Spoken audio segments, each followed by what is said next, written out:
आज बहुजन समय में द्रविड़ाचार्य दत्ता अवसर मोल जी का स्वागत है। आपको सबसे पहले जय भीम। जय भीम, नमो बुद्धाय सबको। सर, आपको काफ़ी दिन से मैं देख रहा हूँ, समाज के लिए दिन रात लगे हुए रहते हैं, समाज को जगाने के लिए काम करते रहते हैं। आपका सपना बहुजन बैंक बनाने का था, कितना वो सफल हुआ? बहुजन बैंक बनाने का सपना मेरा सफल होने का बड़ा कठिन उद्देश्य था। और दरअसल मैं उस रास्ते पर लगा हूँ और मैंने प्रयोग भी किया था उसका, लेकिन कोरोना के काल में वो बंद करना पड़ा। तो वो पूरी योजना ही मेरी जो है कि अब दब गई। फिर मैं पुनः लगा हूँ, कोरोना हटने के बाद मैं उसको सफल करूँगा। और मैं बहुजन बैंक के रास्ते पर अभी भी खड़ा हूँ। और बहुजन बैंक मैं नहीं बना सका तो मैं बहुजन कोऑपरेटिव सोसाइटी बना रहा हूँ। अभी मैंने 4 स्टेट तैयार कर लिया और 4 स्टेट के सोसाइटी रजिस्टर होने के बाद ये कोऑपरेटिव सोसाइटी बहुजन कोऑपरेटिव सोसाइटी में बदल जाएगी। और बहुजन कोऑपरेटिव सोसाइटी को अगर हम बैंक न बना सके अपने जीते जी, तो अगले पीढ़ी इसको बनाएगी। ये मैंने बना लिया, इतना उद्देश्य। बैंक में सफल बनाने में मैं सफल होऊंगा या नहीं होऊंगा ये मैं नहीं कह सकता, लेकिन मैं उस रास्ते पर चल रहा हूँ। तो बहुजन बैंक बनाने से बहुजन समाज का क्या फ़ायदा होगा उसमें? बहुजन बैंक बनाने से बहुजन समाज का फ़ायदा ही फ़ायदा होगा। जब तक आप बहुजन बैंक नहीं बनाएंगे तब तक आपका जो संपत्ति है, आपका जो धन संपत्ति है, मुद्रा है, ये संपूर्ण सवर्णों के हाथ में चले जाएगी। क्योंकि प्रत्येक मनुष्य को अपने आमदनी जो बचत होती है वो बैंक में रखनी होती है और सारी बैंक सवर्णों के हाथ में है। और सवर्णों के बैंक में आपके लोगों को पैसा रखने के लिए दरवाज़ा खुला है, पैसा लोन देने के लिए और उनके उद्योग और व्यापार खड़े करने के लिए बंद है। और हमारा पैसा इकट्ठा करके वो सवर्णों के बड़े बड़े इंडस्ट्रियल ट्रेड को खड़ा करते हैं। इससे आपके समाज की गरीबी बढ़ेगी और उस समाज की संपन्नता बढ़ेगी।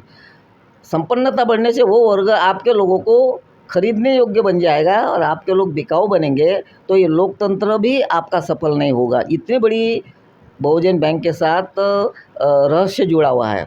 इसलिए बहुजन बैंक बनेगा तभी आपका पैसा अपने बैंक में कन्वर्ट होगा और उससे आपके समाज के अंदर उद्योग और व्यापार का प्रचलन बढ़ेगा और तब आर्थिक समानता का रास्ता खुल जाएगा, जो संविधान में बाबा साहब ने ये हमें लक्ष्य दिया है।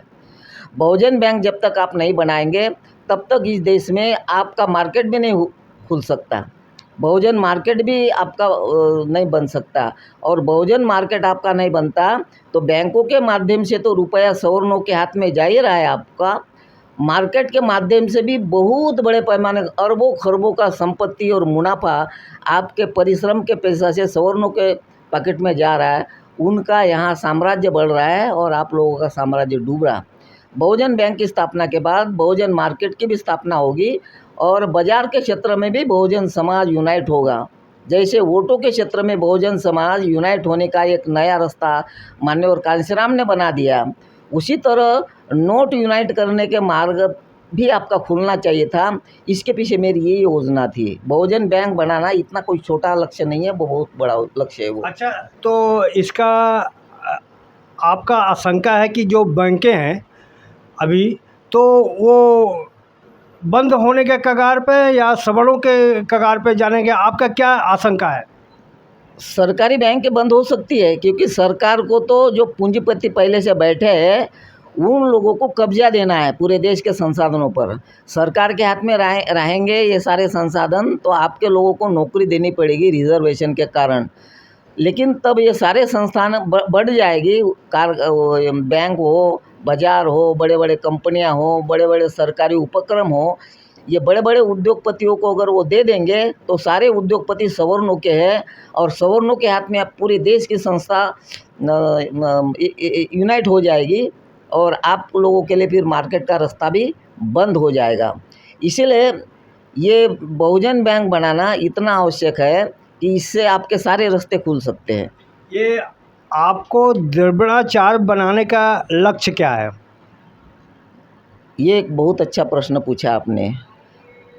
द्रविड़ाचार्य बनाना ये इतना महत्वपूर्ण है कि इसके बिना आपका समाज संगठित ही नहीं हो सकता। मान्य और कांशीराम साहब ने समाज को संगठित करने का प्रयास किया वोट के क्षेत्र में, राजनीति के क्षेत्र में, परंतु राजनीति के क्षेत्र में जो बहुत बड़ा संघ बना था बहुजन समाज पार्टी का, आप देखेंगे कि वोट के इस दलदल में कभी भागता है, कभी जुटता है, कभी भागता है, इस तरह का पलायनवाद उसमें चलता रहता है। लेकिन धर्म में एक बार बन जाते लोग तो फिर वो नहीं भटक सकता। तो इसी तरह समाज के संगठित होने के कम से कम 3 क्षेत्र होने चाहिए, 3 पिलर होने चाहिए, 3 विश्वास के पद होने चाहिए। हमारे पास तो केवल एक ही विश्वास का पद बना जो कांशीराम का संघ है। लेकिन ये कोई भी राजनीतिक संघ ज़्यादा दिन तक नहीं चल सकता, और अगर समाज को लंबे समय तक यूनाइट करना है तो उसके पूरे समाज का विश्वास का एक पद बनना चाहिए था। और आप देखेंगे कि हमें छोड़कर जितने भी सामाजिक संघ समुदाय बने हैं उनका एक राष्ट्रीय विश्वास का पद है। हिंदुओं का राष्ट्रीय विश्वास का पद है शंकराचार्य। इसके कारण वो समाज उस पद के साथ बंधा है, वो आपके जैसा ढूलमुल समाज नहीं है। ईसाई समुदाय का भी राष्ट्रीय और अंतर्राष्ट्रीय समुदाय का विश्वास का पद है देश में। इसी वजह से वो समाज एकदम संगठित रहता है, वो कभी उसमें फूट नहीं पड़ सकती। इस्लाम को देखेंगे तो इस्लाम भी अंतर्राष्ट्रीय धर्म है, उनका राष्ट्रीय और अंतर्राष्ट्रीय विश्वास का पद है उस समाज का। इसके कारण वो समाज टस से मस नहीं हो सकता। और आपका समाज अशोका के समय से समृद्ध समाज होने के बावजूद भी भटका, फूटा, और फिर आपकी ईंट की ईंट बजा दी सवर्णों ने। तो राजनीतिक संगठन ये समाज को परमानेंट बांधने का संघ नहीं होता है। इसलिए समाज को परमानेंटली बांधना हो तो पूरे SC ST OBC का जो एक मूल के है, नागवंशीय है या वो द्रविड़ वंशीय है, इनका एक द्रविड़ वंशीय समाज का पूरा एक विश्वास का पद अगर बनता है देश में तो SC ST OBC एक ना एक दिन कालांतर में यूनाइट होते जाएंगे और एक दिन एकरूप हो जाएंगे। इतनी बड़ी द्रविड़ाचार्य पीठ स्थापित करने का लक्ष्य है इसके। अच्छा, हमारे दर्शकों को समझाओ कि द्रविड़ाचार्य का मतलब क्या है। द्रविड़ाचार्य नहीं समझ पाए हैं, मैं समझ। हाँ, ये प्रश्न आपके सामने आ सकता है, जनता के सामने भी आ सकता है कि द्रविड़ शब्द क्यों चुना। आप अगर प्राचीन इतिहास में अगर जाते हैं तो आपके समाज का नाम आज जो है SC ST OBC वो नहीं है। आप जब SC ST OBC इस टुकड़े में जो टूटे हैं वो कुछ समय पहले 100-200 साल या 500 साल इस समय में टूटे हुए लोग हैं आप। लेकिन आप अति प्राचीन काल में देखेंगे तो आप आज SC ST OBC है, 1000 साल पहले नहीं थे। ये बाद में संविधान बनने के बाद आया।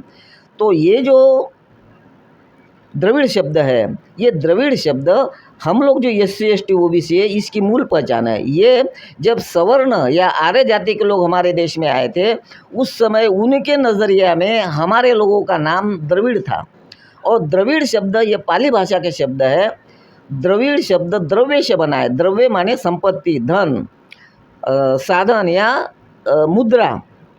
तो उस समय ये जो खाना बदोश लोग आर्य लोग देश में आए थे उस समय हमारे लोग स्थापित थे, यहाँ के महाजन थे। तो वो चरवा लोग हमारे लोगों को महाजन के रूप में ही पहचानते थे। जैसे एक गरीब आदमी धनवान समाज को, संपन्न समाज को महाजन मानता है आज भी, बाबू साहब और पंडित जी बोलता है, उस तरह की वो एक हमारा समाज की एक उपाधि थी। उस समय नाम था जो सवर्ण जाति के लोगों के और हमारे बीच में ये दो जो वर्ग जो विभाजित हुए थे इस शब्द से पहचाने जाते थे।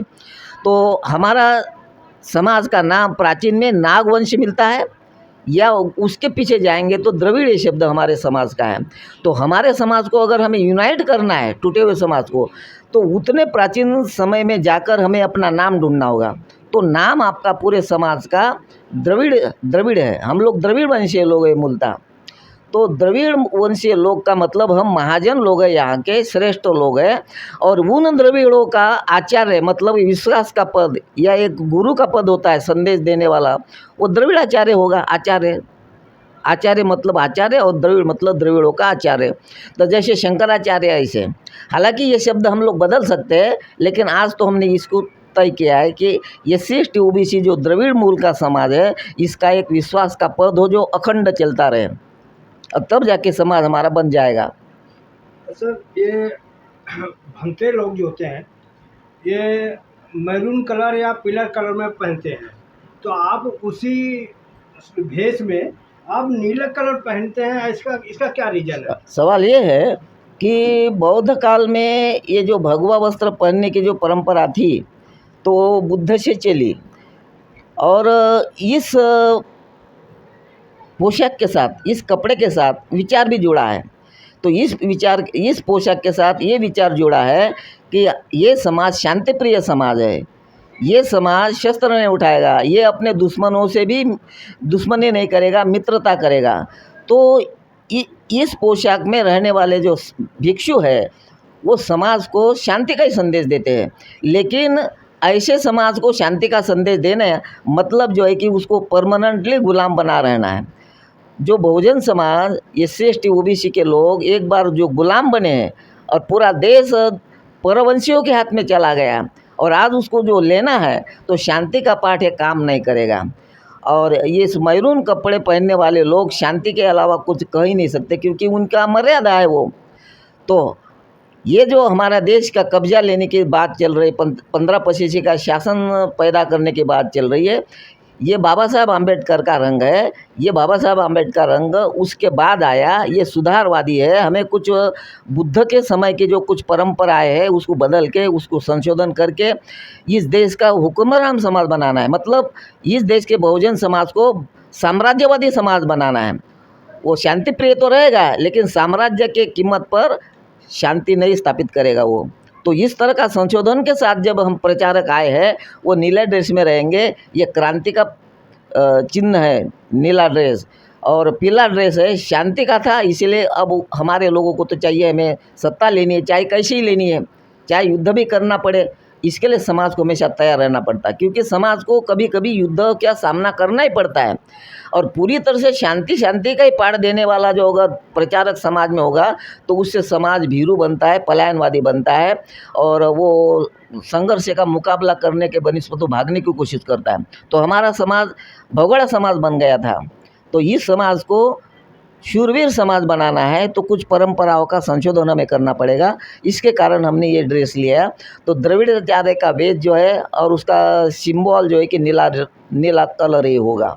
तो आप ये कहना चाहते हैं कि ये नीला कलर क्रांति का कलर है? हाँ, नीला कलर क्रांति का कलर है, बाबा साहब आम्बेडकर का कलर है, और संशोधनवादी है। बुद्ध का जितनी भी कई परंपराएं है, विचार है, वो टोटल आज हम नहीं ले पाएंगे, क्योंकि उतना विचारधारा भूतकाल में हमारे लोगों ने अपनाई थी, उसी कारण पराभव हुआ, मुकाबला नहीं कर सका, और मुट्ठी भर सवर्णों ने हमें पराजित कर दिया और हमारे सिर पर शासन किया। तो अब है कि इस समाज को अगर ऐसा कोई मुकाबला करने का मौका पड़ेगा, तो वो शस्त्र भी उठाएगा। ऐसा समाज तैयार करके रखना है। इसलिए ये नीला ड्रेस वाला ही करेगा वो काम, पीला ड्रेस वाला कभी नहीं कर सकता। अच्छा, आप मूलतः महाराष्ट्र के हैं, तो आप पूरे देश में घूमते रहते हैं, तो महाराष्ट्र में बहुजन समाज कितना संगठित हुआ है? आप इस विषय पर जो प्रश्न किया है, इसमें मैं ये कहना चाहता हूँ कि मैं इस काम में जो लगा हूँ, मेरा काम बिहार से शुरू हुआ है। महाराष्ट्र में मैंने बिल्कुल काम नहीं किया। महाराष्ट्र में मैं केवल पढ़ा लिखा, और नौकरी करने के बाद मैं मुंबई आया। मुंबई छोड़ने के बाद, नौकरी छोड़ने के बाद मैं इस काम में जब उतरा, तो मैंने बिहार से शुरू किया, और महाराष्ट्र में मुझे बिल्कुल समय नहीं मिला। अकेला मेरा समय 30-40 साल बिहार पर लगा। उसके कारण महाराष्ट्र में मैं बिल्कुल ही कुछ काम नहीं कर सका। मैंने एक ही राज्य पर अपना फोकस कर लिया था। लेकिन अब मैं दिल्ली में आया हूँ पूरे देश में काम करने के लिए, तो अभी मैं महाराष्ट्र में भी ये काम करूँगा।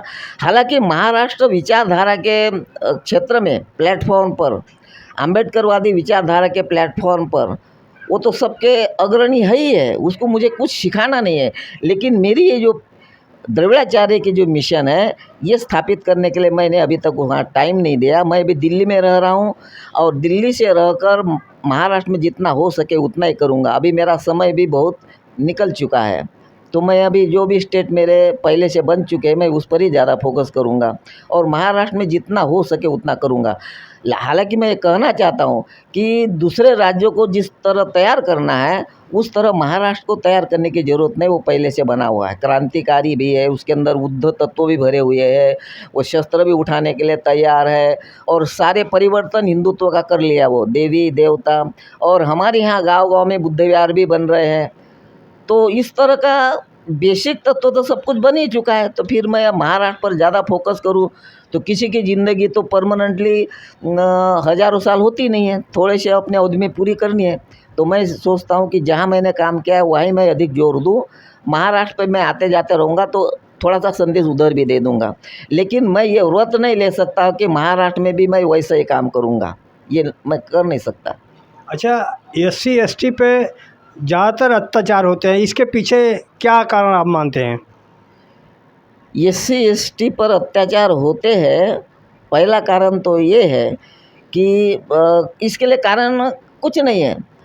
हिंदू धर्म ने पूरे समाज को अपराधी समाज बना के रखा था, खास करके ब्राह्मण क्षत्रिय वैश्यों को, और इस मूल निवासी समाज को गुलाम बना दिया गया था, गुलाम बना दिया गया था। तो इस समाज को बराबर ताड़ते रहने के लिए उनके अंदर जो तत्व थे वो हमेशा ट्राई करते रहते हैं, उनको हमेशा ट्राई करना पड़ता है कि ये समाज दबा रहता है कि नहीं रहता है। तो शांति काल में भी वो लोग इस ब्राह्मण हो, क्षत्रिय हो, वैश्य हो, उनको टटोलना पड़ता है शेड्यूल कास्ट के लोगों को कि ये हिंदू धर्म के अधीन तो है कि नहीं, हमारे अंदर है कि नहीं, तो वो प्रयोग करते रहते हैं। लेकिन अब इस इधर के काल में कांशीराम की हवा सबके कानों में जो घुसी हुई है और लोगों के जो सीने हैं अभी फूल गए हैं हमारे लोगों के लिए, तो प्रतिकार होता है। तो दिखाई पड़ता है कि जब वो अत्याचार करने के लिए आएगा, टटोलने के लिए आएगा, तो ये प्रतिकार करते हैं, रिस्पॉन्स देते हैं और मुकाबला करते हैं, तो वो दिखाई पड़ता है। तो आज प्रतिकार हो रहा है, इसके कारण दिखाई पड़ रहा है, लेकिन अत्याचार पहले से ही हो रहे हैं और प्रवृत्ति सवर्णों की पहले से बनी है हिंदुत्व के काल में। तो ये अत्याचार होने का कारण है कि हमारे अंदर जागृति आ रही है, नहीं तो होती नहीं, वो दबा रहता समाज और अखबार में आता नहीं। अच्छा, आप ये मानते हैं कि ये सोशल मीडिया है, इससे एससी एसटी का अत्याचार पता चल जाता है, नहीं तो पहले पता ही नहीं चलता था? हाँ, पहले पता नहीं चलता था, इसके कारण ही पता चल रहा है। और आपके अगर ये चैनल नहीं होते तो सवर्णों का चैनल ये चीज़ें दबा देता, क्योंकि लोगों को उकसाना नहीं है, उसको तो अपने समाज को लेकर चलना है, बचाते हुए ले चलना है। और हमारी परीक्षा भी करना है कि दबा है कि नहीं है, दब के रह रहा है कि नहीं, ये परीक्षा भी करना है। अगर मुकाबला होता है तो दबा देगा, उस अपने चैनल पे उछालेगा नहीं। लेकिन आप लोगों का चैनल आने के कारण इसका ये फ़ायदा हो रहा है कि मीडिया में आ रहा है, और मीडिया में आते ही फिर प्रतिकार की आवाज़ जो कि बुलंद हो जाती है, फिर वो दबना पड़ता है उन लोगों को। तो ये अच्छा हो रहा है कि सवर्णों को दबाने का भी काम आपका चैनल कर रहा है। अच्छा, एक घटना अभी मध्य प्रदेश में हुआ है कि एक आदिवासी पर पंडित जी पेशाब करते हैं। पंडित जी नहीं बोलिए, ब्राह्मण बोलिए, वो पंडित होता ही नहीं। जो आप लोगों ने पहले जो ब्राह्मणों का उल्लेख करते समय पंडित जी बोला, आपने खुद अपना परिवर्तन नहीं किया, चैनल चला रहे, ये आप लोगों के ज़बान की एक अशुद्धि है। ब्राह्मणों को कभी पंडित नहीं बोलना चाहिए, वो पंडित होता नहीं है। ब्राह्मण कभी भी पंडित नहीं रहा, ब्राह्मण पाखंडवादी रहा। मेरा पूरा सवाल सुन लीजिए। तो समझ लीजिए, पहले इसका उत्तर देता हूँ। सवर्णों के परंपरा में, हिंदू धर्म के परंपरा में आप लोगों के ज़बान पे, मतलब एससी एसटी ओबीसी के ज़बान पे ब्राह्मणों का उल्लेख करने के लिए पंडित शब्द का प्रयोग होता है, ये बिल्कुल गलत है। क्षत्रियों के लिए आप लोगों के ज़बान से बाबू साहब ये शब्द निकलता है, उसका परिचय कराने के लिए, ये बिल्कुल गलत है। और वैश्यों के लिए लाला जी ये शब्द आता है। तो इस तरह का आपके शत्रु को सिर पर चढ़ाने की मान्यता देते हैं आप, तो ये गलत है। आप अपना परिवर्तन, चैनल वालों का भी परिवर्तन खुद होना चाहिए, यहाँ से पहले अपने ज़बान सुधरनी चाहिए, उसके बाद पब्लिक में आइए और इसकी ये जो शिक्षा है लोगों को बढ़ाते रहिए। अच्छा, मेरा सवाल ये था कि वो पंडित हैं, वो एससी के ऊपर पेशाब करते हैं, उनके के समाज के लोग करें, इसमें गलत क्या है, पेशाब कर दिया? देखिए, हिंदू धर्म के तहत अगर ऐसा वो किया है, वो अपने को हिंदू मानता है, और आपके लोग अगर हिंदू मानता है अपने को, तो पेशाब किया तो बहुत अच्छा, वो तो स्वर्ग में जाएगा। क्योंकि शंकर के लिंग पिंड पर भी ब्राह्मण जाति का आदमी पैर रखता है और वो फिर पानी से अभिषेक करता है। शंकर देवता जो है ना, उसके ही ऊपर वो पैर रखता है ब्राह्मण। आपने चैनल पर देखा होगा, ऐसी पूजा करता है। और कुछ जो भक्त होते हिंदू धर्म के, वो लाइन में बैठे रहते हैं और ब्राह्मण जाति का आदमी एक एक व्यक्ति के मुंडी पर लात मारते चलता है और अभिषेक करता रहता है। तो हिंदुत्व की ये पहचान है। तो वो पेशाब किया तो कौन बड़ी बात है, अगर वो हिंदू धर्म को मानता है जो आदिवासी। परंतु गलती तो इसमें हमारे भी उस आदिवासी की है कि साला उसको पेशाब कैसे करने दिया, गला दबा देता उसको और उसकी हत्या कर देता। पेशाब कर दिया, वो पेशाब कर रहा है, आप देखेंगे चैनल पे कि वो बैठा हुआ है और ये पेशाब कर रहा है ऊपर से, और वो बैठा है मुंडी ऐसा गाड़ के। क्या आपका जैसा आदमी, वो कोई ब्राह्मण पंडित अगर पेशाब कर देगा तो आप ऐसे पेशाब होने देंगे उसका, कि गला दाब के मार देंगे? मेरे जैसे आदमी को अगर मार देगा तो मैं तो उसका हत्या ही कर दूंगा। तो वो गधे ने उसको पेशाब करने दिया और फिर चिल्ला रहा है, तो मतलब क्या है इसका? वो क्यों पेशाब करने दिया? गलती तो उसकी है, वो आदिवासी की गलती है, बामन की नहीं। बामन को मार लेना चाहिए था उसको। अच्छा, एक सवाल है। अभी एक धीरेन्द्र शास्त्री हैं, तो उन्होंने एक बयान दिया था कहीं पर कि महिलाएं जो मांग में सिंदूर पहनती हैं, गले में मंगलसूत्र पहनती हैं, तो वो समझ लो कि रजिस्ट्री उनकी हो चुकी है। और जो महिलाएं मांग में सिंदूर नहीं देती और गले में मंगलसूत्र नहीं पहनती, वो खाली प्लाट है। क्या क्या महिलाओं की अपमान आपको नहीं लगता? बिल्कुल है, वो महिलाओं को अपना आचरण करने का, अपना श्रृंगार करने का अपना अधिकार है। वो क्या चाहती है और क्या नहीं चाहती। क्या दुनिया की सारी औरतें यही श्रृंगार करती है, यही जो है कि इस तरह का सिंदूर लगाती है? कोई कुछ भी करता है। तो हमारे इन महिलाओं को आप क्या उनको शिक्षा देंगे कि ऐसे कैसे प्रतिकार वो करें? अब वो खाली प्लाट बोला, इसका तो पूरा महिलाओं को विरोध करना चाहिए था, धरना प्रदर्शन करना चाहिए था।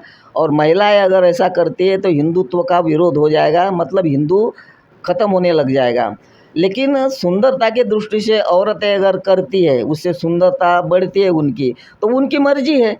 अगर वो सिंदूर लगाती भी है या और भी कुछ श्रृंगार करती है, तो हम लोग उस नज़रिया से नहीं देखेंगे कि हिंदू धर्म के पद्धति से वो कर रही है, ये अपनी सुंदरता के लिए कर रही है। हम काहे के लिए सोचेंगे कि हिंदू धर्म का कर रहा है?